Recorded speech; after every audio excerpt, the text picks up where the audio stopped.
52%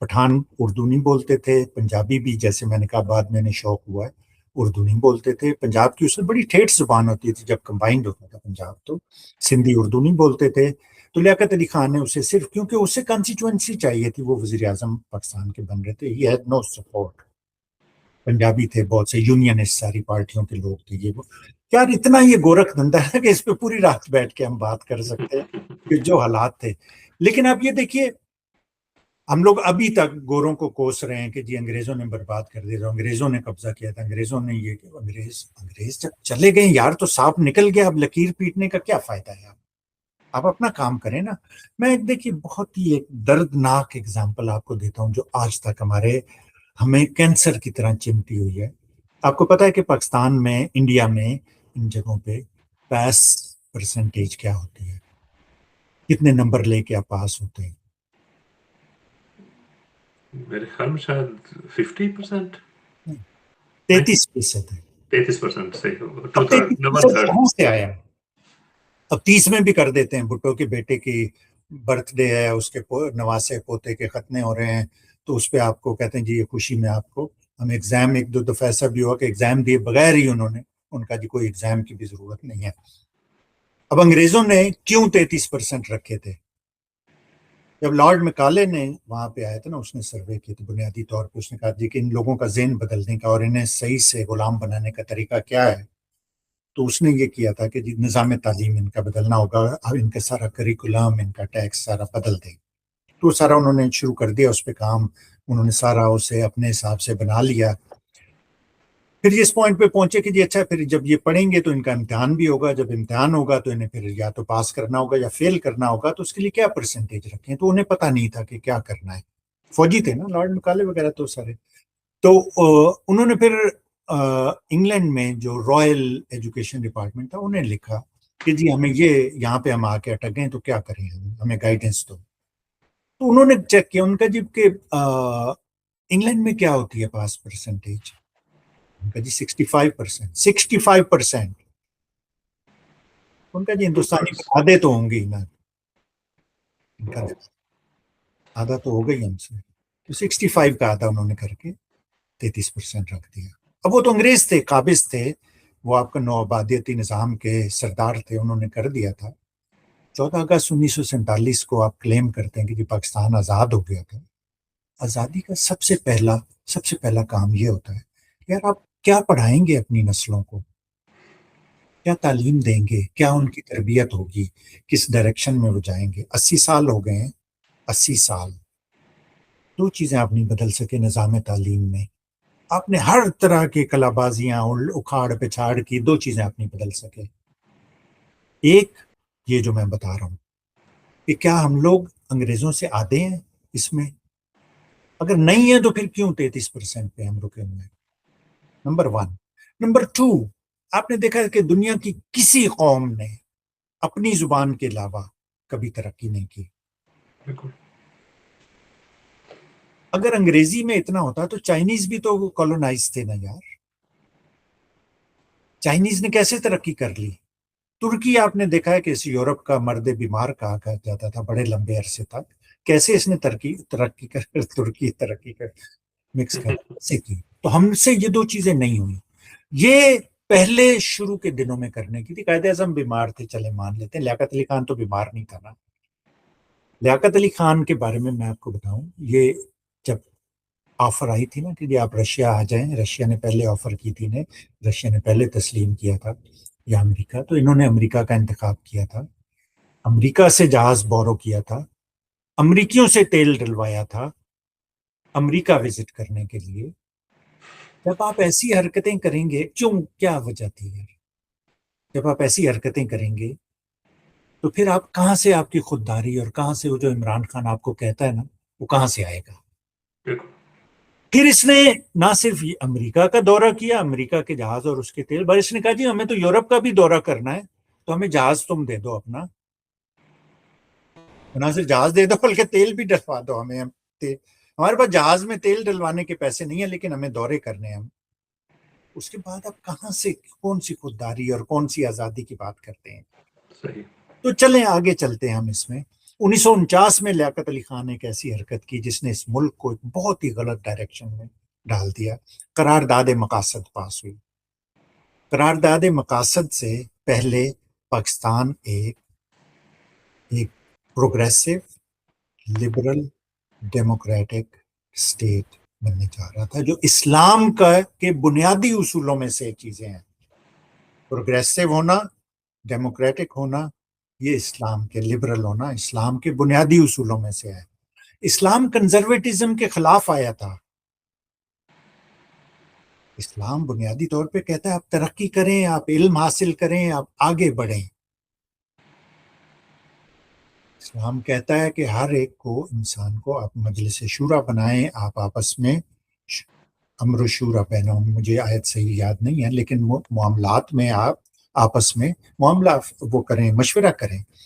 وہ چیزیں ہم نے ختم کر کے اسے قرارداد مقاصد میں ہم نے اس میں ایڈ کر دیا کہ اس کے بعد سے ابوالکلام کلام آزاد نے اور دوسرے لوگوں نے, بہت سے لوگ چھوڑ گئے تھے پاکستان. ان کا جو پاکستان کا اللہ حافظ ہے.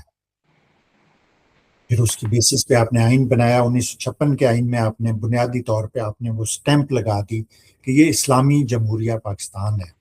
اب دیکھ لیں 80 سال ہو گئے, نہ ہم اسلامی بنے, نہ ہم اسلامیہ نہ جمہوریہ.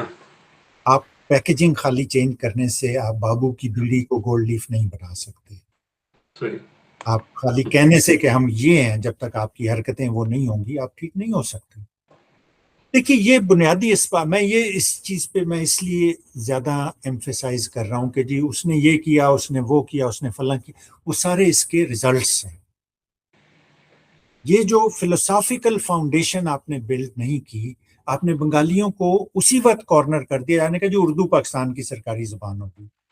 52% لوگ تو بنگالی بولتے ہیں, میرا خیال ہے 8% یا 10% اردو بولتے ہوں گے, کیونکہ سندھی اردو نہیں بولتے تھے, پنجابی اردو نہیں بولتے تھے, پٹھان اردو نہیں بولتے تھے, بلوچی اردو نہیں بولتے تھے.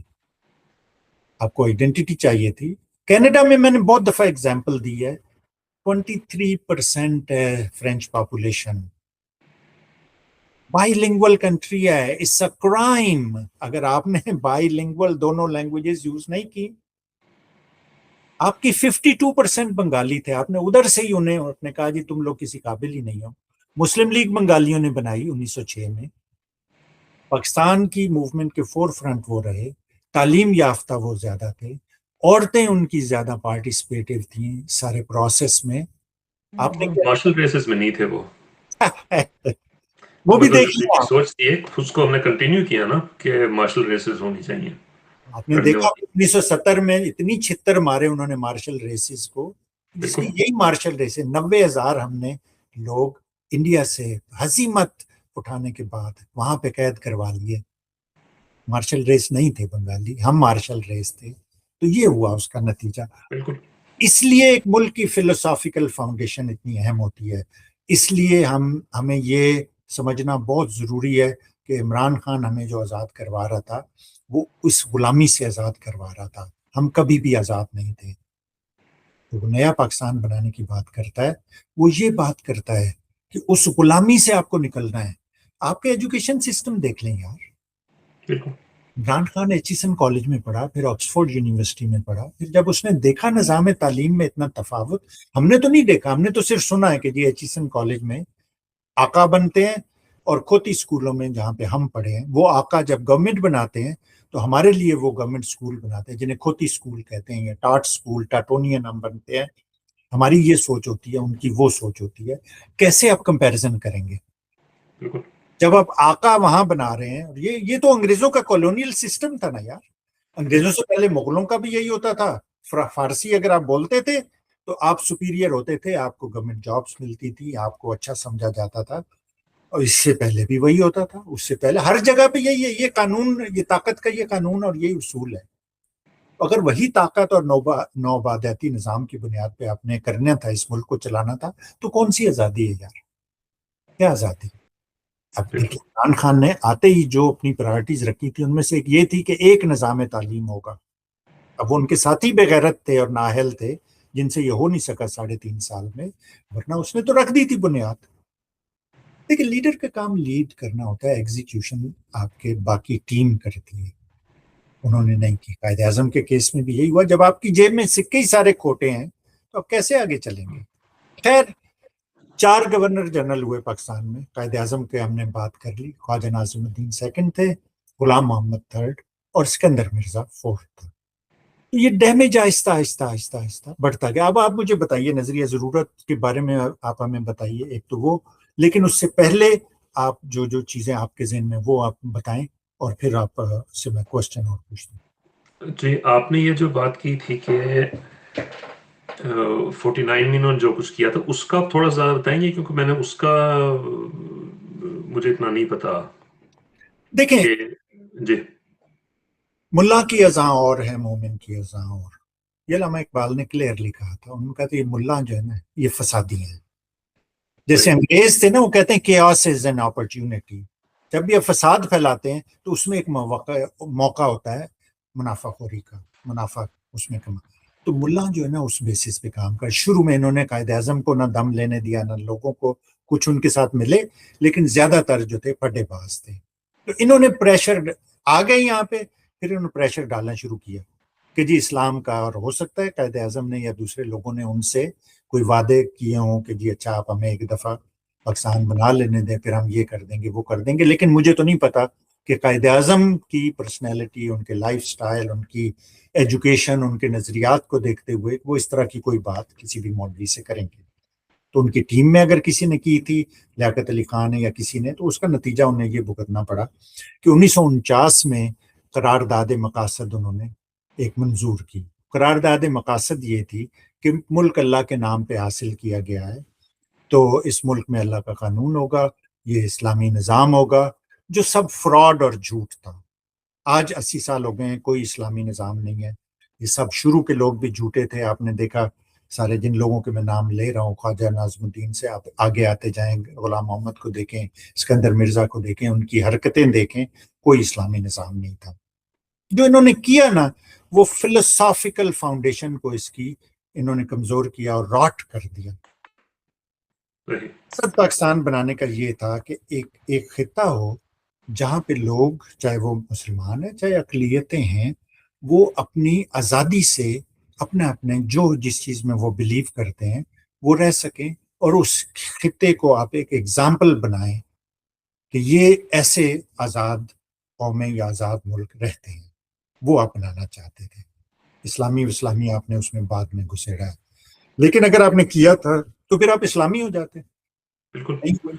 جو لیکن وہ تو اصل میں صرف ایک برانڈنگ تھی نا, کرنا تو انہوں نے نہیں تھا. دیکھیں نا شعیب, آپ برانڈ آپ بناتے ہیں نا, اس کے کچھ تقاضے ہوتے ہیں نا. آپ برانڈ کو اس کے حساب سے بلڈ کرتے ہیں کہ یار یہ ہمارا برانڈ ہے. بالکل. دیکھیں نا, اگر آپ جھوٹ اور فراڈ پہ چلائیں گے, جیسے انہوں نے اسلام کے نام پہ انہوں نے کیا, بعد میں بھٹو نے سوشلزم کے نام پہ کیا. بھٹو کا بیڑا غرق اسی جھوٹے نعرے نے کیا تھا. وہ کبھی بھی سوشلسٹ نہیں تھا, وہ تو جاگیردار تھا. اس کا تو مائنڈ سیٹ کلونیل تھا. تو کبھی بھی وہ سوشلزم میں اس نے بلیو نہیں کیا. اس نے دوسروں کو, ملک کو برباد کیا اس نے سوشلزم کے نام پہ, اور اس کا بیڑا بھی سوشلزم کی وجہ سے غرق ہوا. جو ہنری کسنجر نے کہا تھا نا اسے کہ ہم تمہیں مثال بنا دیں گے, وہ ہم کی وجہ سے نہیں کہا تھا. وہ نہ اسلامی کانفرنس کا, کون امریکہ نے کب پرواہ کیا, یہ تو خود کانفرنس سے کروا دیتے ہیں کہ یار مل کے بیٹھ جاؤ تم لوگ, رولا مچا لو. وہ سوشلزم. پاکستان کو اگر آپ سی آئی اے کے ڈاکیومنٹس دیکھیں, یہ بہت ہی کنٹروورسیل بات ہے اور بہت کم لوگوں کو پتا ہے. وہ کہتے ہیں کہ انگلینڈ, برٹش جو تھے وہ تو تقسیم کے حق میں نہیں تھے. امریکیوں نے انہیں پریشرائز کیا ہے. انہوں نے کہا جی ہمیں آئیڈیولوجیکل بفر سٹیٹ چاہیے کمیونزم کے خلاف. دیکھیں ادھر رشیا, ادھر چائنا, ادھر انڈیا, یہ سب انفلوئنس تھے کمیونزم سے. انڈیا کا آپ کو پتہ نہیں یاد ہوگا یا نہیں, نرسمہا راؤ تک انڈیا میں بند تھا. یہ امریکہ سے تھا, یہ لوگ غیر ملکی چیزیں نہیں کرتے تھے. رشیا سے انہیں سارا کچھ ملتا تھا, ایون دو یہ انہوں نے نان الائنڈ یا غیر کیا کہتے ہیں, غیر اتحادی موومنٹ جو تھی, جو اس کے نہرو اور یوگوسلاویا کے مارشل ٹیٹو, اس میں سب سے آگے تھے وہ لوگ. لیکن India was fully aligned with Russia. India Russia کا پارٹنر تھا. اور آپ ان کا ویژن دیکھیں کہ اسی پاکستان نے افغانستان کی وار میں پہلی جو ہوئی تھی جب رشیا نے انویڈ کیا تھا، اس رشیا کو ختم کرنے میں، توڑنے میں اتنا اہم رول پلے کیا تھا. 1947 سے لے کے 80s تک آپ آ جائیں تو یہ ان کے ویژن نے کام کیا. وہ کام تھا پاکستان کا ہو گیا، لیکن ابھی ہم 11 سال پہ توجہ دیتے ہیں. تو قرارداد مقاصد نے پاکستان کی بنیادوں کو بری طرح سے ہلا دیا تھا، کیونکہ یہ منافقت پہ بیس تھی، یہ خلوص پہ یا حق پہ بیس نہیں تھی. جو لوگ سمجھے اوہو یہ تو اسلام کی میں خلاف ورزی کر رہا ہوں جی، وہ تو اسلام تھا تو وہ یہ تھا.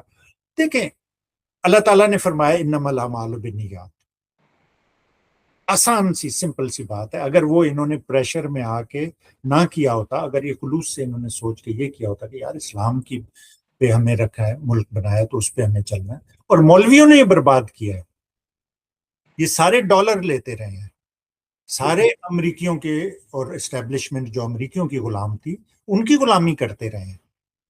اسلام کی اب دیکھیے ابھی تک جتنی تحریکیں پاکستان میں چلی ہیں، جتنی بھی اسٹیبلشمنٹ نے اندر کھاتے سے یہ اس وقت کی حکومت پہ پریشر ڈالنے کے لیے، یا امریکیوں نے اسٹیبلشمنٹ کے جس میں ملٹری اور سول دونوں شامل ہوتے تھے مل کے حکومت کو کوئرس کرنے کے لیے کی ساری تحریکیں، چاہے وہ ختم نبوت کے نام پہ چلی ہیں، چاہے اسلام کے نام پہ چلی ہیں، چاہے وہ بھٹو کو ہٹانے کے لیے 77 کی جو تھی وہ سوشلزم سے جان چھڑانے کے لیے انہوں نے مولویوں کو آگے کیا تھا. ساری تحریکیں سے چلتی رہی ہیں. تو پہلے 11 سال جو تھے نا وہ کیاس سے بھرپور تھے. ابھی ہم پہلے 2 سال میں اٹکے ہوئے.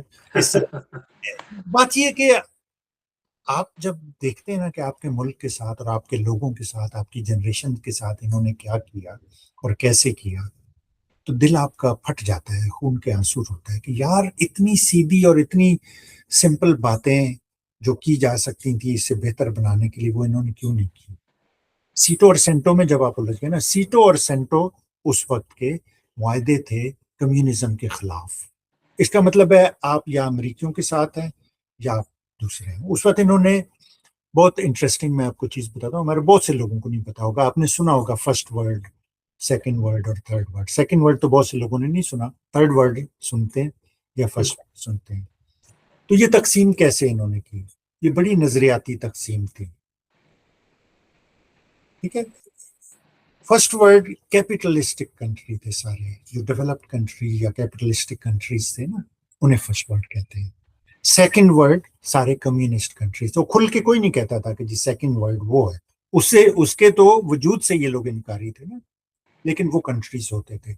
تھرڈ ورلڈ ہمارے جیسے جو کمی ملک ہوتے تھے انہیں تھرڈ ورلڈ کہا جاتا کہ یہ تو اس قابل بھی نہیں. تو ہم لوگ اس تھرڈ ورلڈ کے ملکوں میں سے ہم لوگ اس میں شامل ہیں.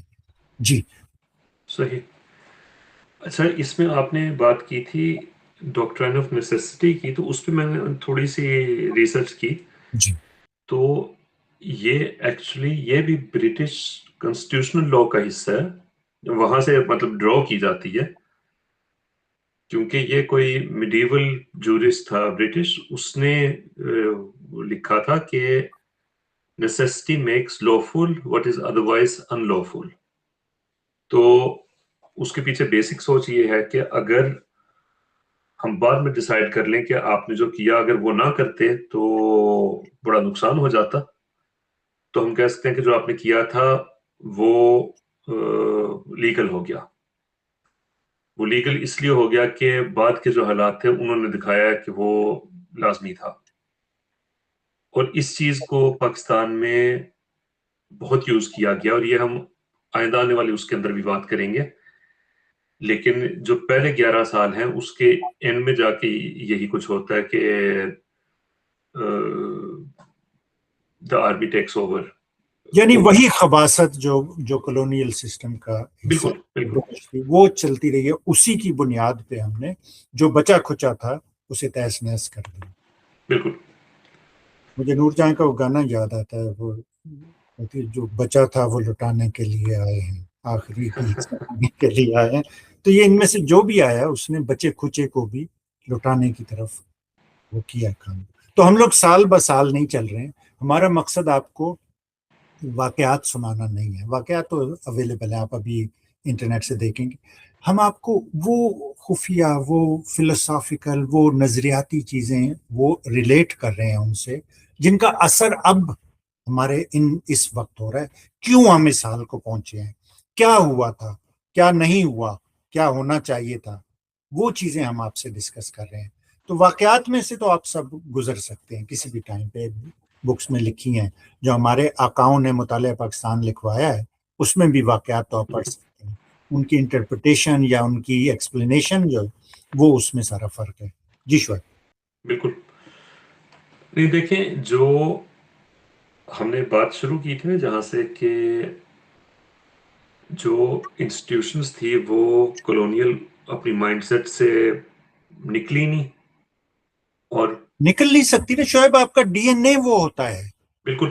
کیسے آپ ڈی این اے کو تو علیحدہ نہیں کر سکتے کسی بھی اور یہ چیز جی جب آپ سمجھتے ہیں تو پھر آپ کو پتہ چلتا ہے کہ جب عمران خان بات کرتے ہیں حقیقی آزادی کی تو اس کے پیچھے اصل سوچ کیا ہے. کیونکہ جو کچھ ہم پہلے ہوا وہ فارملی آپ کہہ سکتے ہیں کہ پاکستان ایک آزاد ملک بن گیا، لیکن پاکستان کسی بھی میننگ فل سینس کے اندر آزاد نہیں ہوا.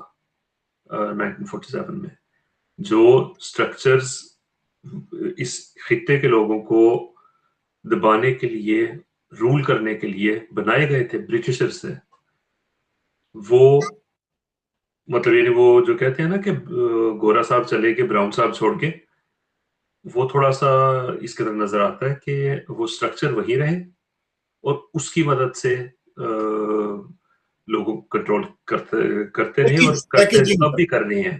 آپ نے اسے اسلامی فوج اور یہ فوج اور وہ کہنا شروع کر دیا. پیکیجنگ یہ ساری پیکیجنگ ہے. بالکل صحیح. کیونکہ آپ کی جو ملٹری انسٹیٹیوشنز ہیں اس کے اوپر آپ دیکھیں کہ اس میں جو ان کی ہسٹری ہے، جو ان کی جس پہ بہت پراؤڈ ہیں کہ جی ہم نے 1857 میں ریبیلین کو کرش کیا. آپ نے آزادی کی تحریک کو کرش کیا تھا، آپ نے ہماری آزادی کی تاریخ کو کرش کیا تھا، اور اسی آرمی کو ہم نے سر کے اوپر اٹھایا ہوا ہے. تو یہ ایک مسئلہ ہے، اور یہ جب کبھی پاکستان صحیح معنوں میں آزاد ہوگا تو یہ سب انسٹیٹیوشنز دوبارہ سے بنانی پڑیں گی اور پاکستان کے لیے بنانی پڑیں گی. وہ ایک جو جوک ہے نا کہ دوسرے بہت سے ممالک کی فوج ہوتی ہے، پاکستان میں ایک فوج ہے جس کا ملک ہے، وہ کسی حد تک صحیح ہے. بہت ہی سنگین لطیفہ ہے یہ، بہت ہی سنگین. بالکل. لیکن یہ ہے کہ اس کے اندر فوج اکیلی نہیں ہے، یہ پوری بیوروکریسی آپ کی اسی مائنڈ سیٹ کے ساتھ چلتی ہے کہ ہم لوگوں کے مطلب یعنی آپ برٹن میں یا یو ایس میں، یورپ میں کہیں پہ بھی جو انسٹیٹیوشنز ہیں وہ پولیٹیشنز کے نیچے آتی ہیں. ہمارے ملک میں یہ کیا گیا کہ انہوں نے کبھی اپنے آپ کو پولیٹیشن سے نیچے نہیں سمجھا، اور پولیٹکس کے اندر ایسے لوگوں کو آنے نہیں دیا جو ان سے اوپر جا سکتے ہیں. اچھا شعیب، ایک انٹرسٹنگ چیز میں آپ کو بتاؤں. جی زیادہ تر پروگریسو کنٹریز جو نا وہاں پہ سے پبلک سروس کہا جاتا ہے. بالکل. پاکستان میں سے سپیریئر سروسز کہا جاتا ہے. اچھا، یہ مجھے نہیں پتا تھا. CSSP central superior services of Pakistan. مطلب نام سے ہی آپ کو پتہ چل جاتا ہے کہ پیچھے سوچ کیا ہے. وہاں سے بابو بنتے ہیں آپ، شروع سے ہی آپ وہاں سے آپ صاحب بن کے آتے ہیں. آپ وہاں پہ نہیں بنتے، وہاں لوگ آپ کو بنا دیتے ہیں. اور آپ نے جو ایک دوسری بات کی تھی نا زبان کی، وہ بھی ایک بہت ضروری چیز ہے. دیکھیں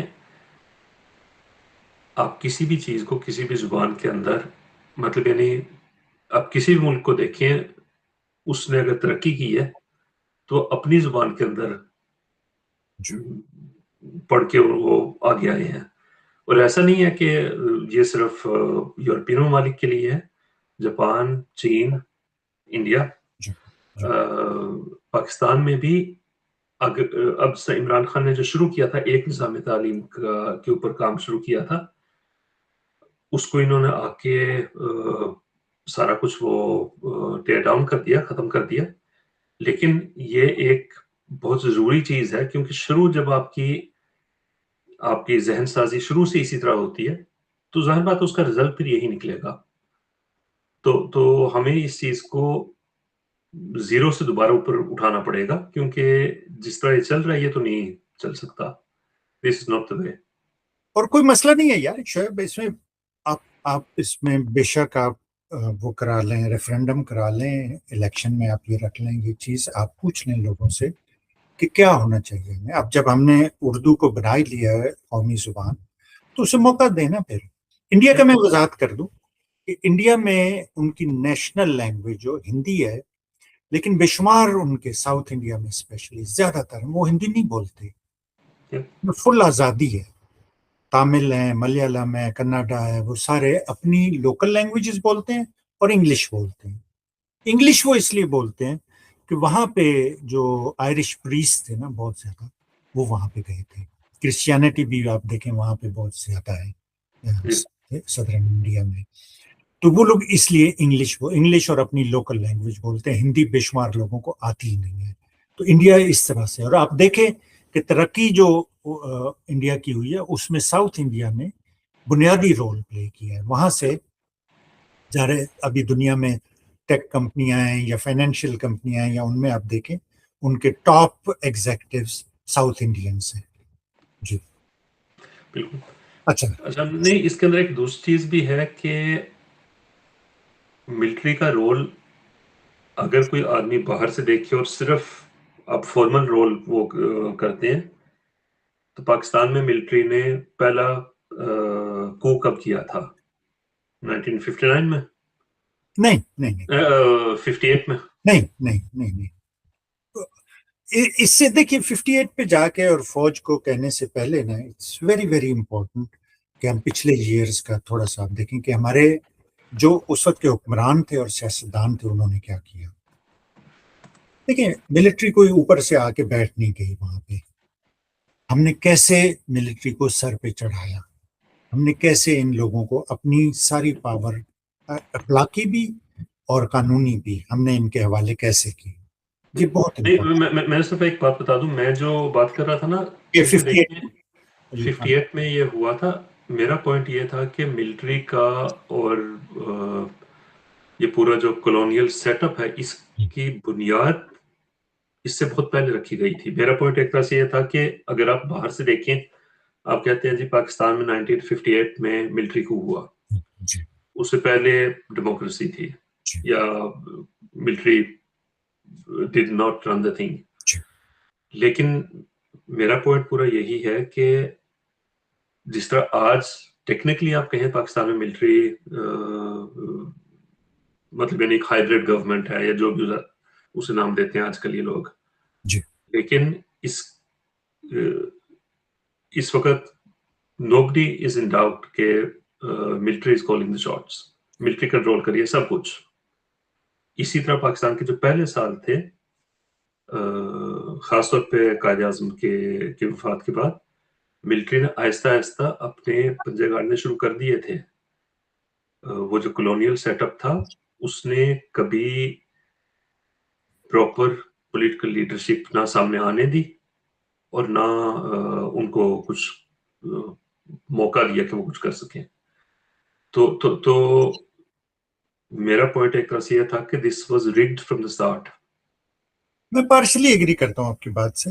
مجھے یہ بتائیے کہ 8 سربراہ چینج ہوئے ہیں پہلے کچھ سالوں میں. قائد اعظم فوت ہو گئے, لیاقت علی خان کو شہید کر دیا گیا, پھر اس کے بعد آپ دیکھیے وزیر اعظم بدلتے رہے, کیسے انہوں نے بدلے ہیں. اتنے شرمناک وہ بات ہے جو نہرو نے کی تھی, اس نے کہا میں اتنی دھوتیاں نہیں بدلتا جتنے پاکستان کے ہیڈ آف اسٹیٹ بدلتے ہیں.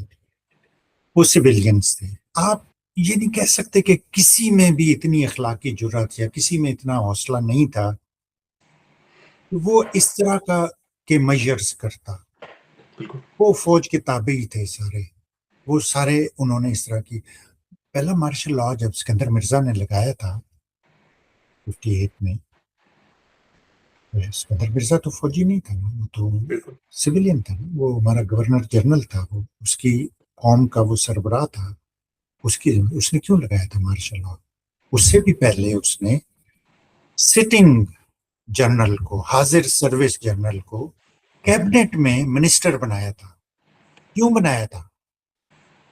یہ تو سویلین تھے نا. اگر آپ یہ کہہ رہے ہیں کہ جی فوج نے بلیک میل کر رہی تھی اور فوج ان پہ پریشر ڈال رہی تھی, تو کسی میں اتنی اخلاقی جرت نہیں تھی, کسی میں وہ ایک ایمان کا ولولہ یا کوئی رمق ایسی نہیں تھی کہ وہ کہتے کہ بھائی نہیں کروں گا.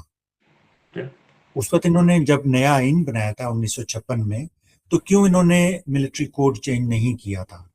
کیوں انہوں نے فوج کو سویلین کے تابع نہیں کیا تھا؟ کیا آپ یہ کہہ رہے ہیں کہ سب کی سروں پہ ہر وقت بندوقیں رکھی ہوئی تھیں؟ دیکھیے اس میں بہت بڑا اس وقت کا تھا کہ نمبر 1 ایک یہ بنگالیوں کو سائڈ پہ کرنے میں لگے ہوئے تھے، انہیں بہت انہوں نے انڈرمائن کیا ہے اور ان کے خلاف لڑتے رہے ہیں۔ دوسرا یہ کہ آپس میں ایک دوسرے کی ٹانگیں کھینچنے میں لگے ہوئے تھے سیاستدان جو، پاور گریبنگ اور پاور اسٹرگل اتنی اسٹرانگ ہو گئی تھی ان میں کہ انہوں نے باقی چیزوں پہ توجہ دینے چھوڑ ہی دی تھی۔ اس وقت پاکستان کے بہت گمبھیر مسائل تھے شروع کے، جس میں مہاجرین کی آباد کاری جو بہت بڑا مسئلہ تھا، ان سب نے اس وقت جا کے جعلی کلیم دے دے کے جائیدادیں اپنے نام پہ لگوا لی تھی۔ اس میں پاکستان کی بیوروکریسی، سول بیوروکریسی کا بہت بڑا رول تھا۔ یہ لوگ بھی تھے، انہوں نے اچھے کام بھی کیے، ہر جگہ پہ ہوتے ہیں دنیا میں، کوئی یہ وہ نہیں تھا کرنا ہوا۔ 3 سے 5% لوگ اچھے ہوتے ہیں، وہ کرتے ہیں چیزیں۔ باقی لوگ جو تھے لوٹ کھسوٹ کا انہوں نے شروع سے بازار گرم کیا تھا، یہ آپس میں ان چیزوں میں لگے ہوئے تھے۔ انہوں نے بنیادی ہمارے مسائل تھے ان پہ توجہ دی نہیں تھی۔ تعلیم کا مسئلہ تھا، اس پہ کوئی توجہ نہیں دی۔ نظریاتی طور پہ آپ کو کیا بننا ہے اس پہ توجہ نہیں دی۔ آئین آپ کا بنتے بنتے کتنا ٹائم لگ گیا؟ 56 میں جا کے بنا۔ مطلب کیا ہے یار، کیا آئین میں کیا باتیں؟ قرآن آپ کے پاس ہے، رسول اللہ صلی اللہ علیہ وسلم کا آخری خطبہ آپ کے پاس ہے، ان چیزوں کو آپ اکٹھا کر کے رکھیں، آپ کے پاس آئین۔ اس سے تو ہم خیر بہت دور نکل گئے تھے، کیونکہ آخری خطبے کے اندر آپ دیکھیں بیسکلی ایک بہت طاقتور اینٹائی مطلب یعنی جو ریسزم کی سوچ ہے اس کے بہت خلاف ہے سارا کچھ۔ لیکن یہ ہے کہ پاکستان میں تو ریسزم آپ کو پتہ ہے ریمپینٹ ہے، بالکل ہمیشہ رہا ہے۔ صرف ریسزم ہی نہیں، ہمیں ہر سطح پہ ہم تعصب کرتے رہے، لسانی سطح ہو، چاہے مذہبی ہو، چاہے وہ فرقہ وارانہ ہو، اس پہ ہم کرتے رہے ہیں۔ لیکن بات تو یہی نا شعیب، آزاد آپ اس وقت ہوتے ہیں جب ان چیزوں سے آپ پرے چلے جاتے ہیں جنہوں نے آپ کو غلام رکھا ہوا تھا، تو اس لیے آزادی تو تھی نہیں۔ یہ عمران خان کی عظمت سمجھ لیں اسے آپ، یا کہ اس نے اس طرح کے سخت الفاظ اور یہ باتیں کبھی نہیں کی کہ جی ہم تو غلام تھے ابھی تک کہ آزاد نہیں ہوئے۔ بعد میں انہوں نے آ کے کرنا شروع کی، انہوں نے نئے پاکستان کا کہا، انہوں نے حقیقی آزادی کی بات کی۔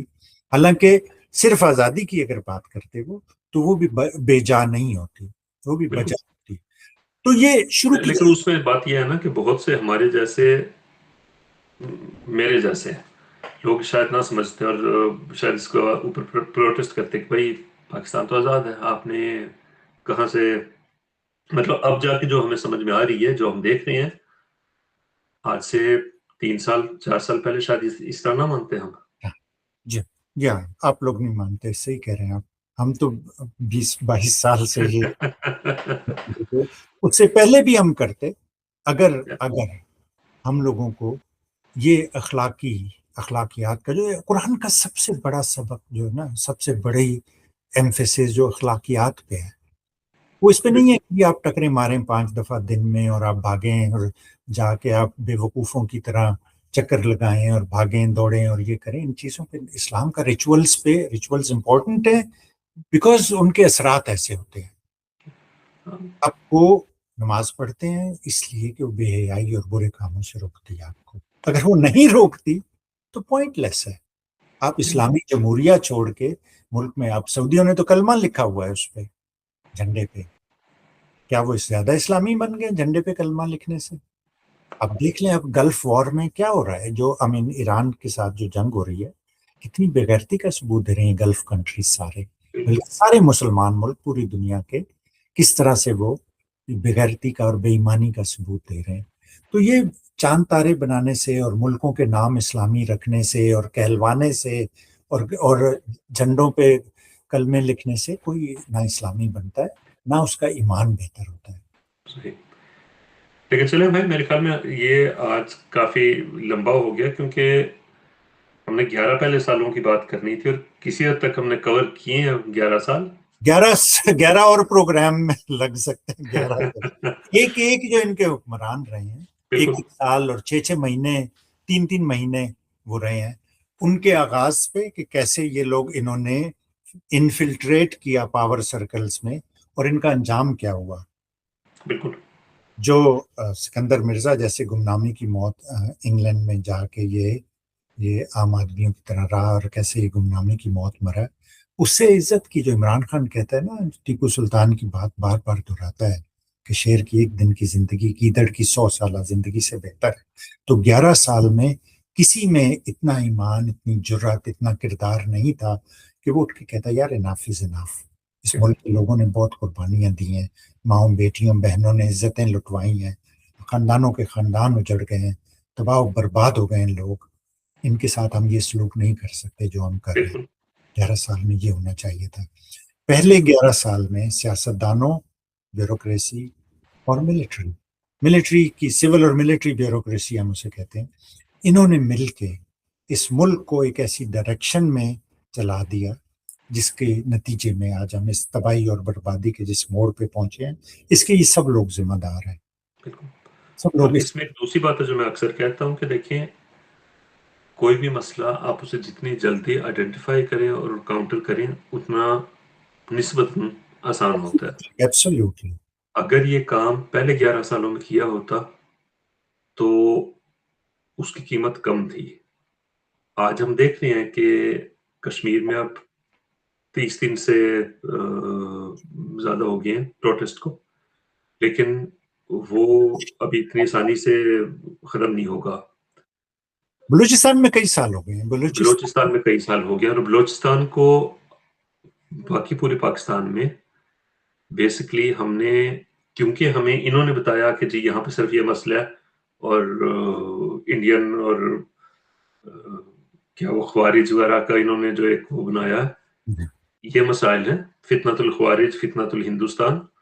اچھا مزے کی بات یہ ہے کہ فتنۃ الہندوستان کیا ہے کہ ہم وہاں پہ تو لڑ رہے ہیں، لیکن اگر فتنۃ الہندوستان ہے تو ہندوستان کو جواب دیں آپ. وہ یہ دیتے نہیں ہیں. تو ایک بڑا عجیب سا ہوا. لیکن خیر میرا پوائنٹ یہ تھا کہ اگر ان 11 سالوں کے اندر آپ نے جس طرح بالکل صحیح کہا کہ کوئی لیڈر ایسا ہوتا جو اس قابل ہوتا، وہ پنجابی میں کہتے ہیں اس جوگا ہوتا، کہ وہ کھڑا ہو کے اس چیز کو کاؤنٹر کرتا، اس چیز کو پروٹیسٹ کرتا، تو شاید اتنے مسائل نہ ہوتے. آج آپ یہ کہہ لیں کہ اگر اس وقت کسی کو تھوڑی ایفرٹ کر کے کچھ کر سکتے تھے، آج اسے کہیں زیادہ ایفرٹ کرنی پڑے گی. کینسر ہے نا یار، کینسر ہے. بالکل. اور یہ ہم عمران خان کے اس میں دیکھ رہے ہیں جی، کیونکہ اب ایک لیڈر ہے جو کھڑا ہوا ہے، لیکن ہم کسی لوگ حد تک کہ لوگ اس کے ساتھ نہیں ہیں، اس کی جیب میں بھی کھوٹے کی سکے ہیں.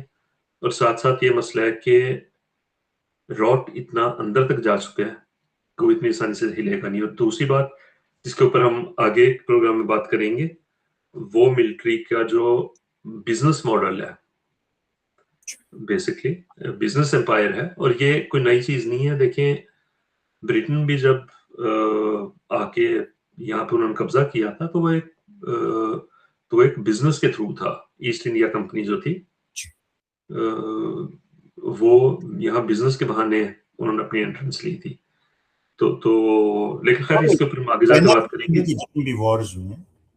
لیکن ابھی اگلا پروگرام ابھی سے تھوڑا ایک سیٹ کر دیتے ہیں کہ اگلے پروگرام کے اندر جو شاید اس سے اگلا نہ ہو، لیکن اس سیریز میں اس سے اگلا پروگرام جو ہوگا اس کے اندر ہم بات کریں گے اگلے 11 سالوں کی، کیونکہ وہ ایوب خان کا، جس کے خلاف قائد اعظم نے بہت سٹرنلی وارن کیا تھا کہ یہ آدمی صحیح نہیں ہے، لیکن اس کو ہم نے رکھا اور اگلے 11 سال پاکستان کے اس نے اپنی ڈکٹیٹرشپ میں گوا دیا. لیکن شاید میں ایک شخصیت کو کسی کو لے کے نا، میں یہ نہیں کہنا چاہتا کہ شخصیتوں کا ضرور اثر ہوتا ہے. آپ کو یاد ہوگا 3-4 سال پہلے تک ہم باجوہ اگر باجوہ ہٹ جائے، باجوہ وغیرہ تھا، باجوہ بے ایمان ہے، وہ سب کچھ تھا یہ سارا کچھ. لیکن ہم یہ سمجھتے تھے کہ جی باجوہ ہٹ گیا تو چیزیں بہتر ہو جائیں گی یا ٹھیک ہو جائیں گی. بہتر لوگ ہیں یہاں پہ. بالکل نہیں ہوئی نا، بری ہو گئی، اس سے زیادہ خراب ہو گئی. انسٹیٹیوشن کا ڈی این اے جب خراب ہوتا ہے نا، جس میں اور جس ماحول میں وہ ہوتا ہے انسٹیٹیوشن، ان دونوں چیزوں کا بہت زیادہ اثر ہوتا ہے. تو ہم اسے کنٹینیو کریں گے، ان 11 سال کو ملا کے اگلے 11 سال پہ انشاءاللہ بات کریں گے. آئی ہوپ کہ یہ جو باتیں ہم کر رہے ہیں یہ تھوڑی ڈفرینٹ ہے ان باتوں سے جو آپ دیکھ رہے ہیں چیزوں میں, اور ان کا کوئی آپ کو ویلیو ان کی ہے. آپ ہمیں اپنا مشورہ دیجیے, ہمیں بتائیے, ایک سوال پوچھیے, کنٹریبیوٹ کیجیے, پارٹیسپیٹ کرنا چاہتے ہیں آپ ضرور آئیے, ہمیں بتائیے. We will be very happy to bring you here and talk about all of this. بہت بہت شکریہ. اوکے, تھینک یو, فی امان اللہ.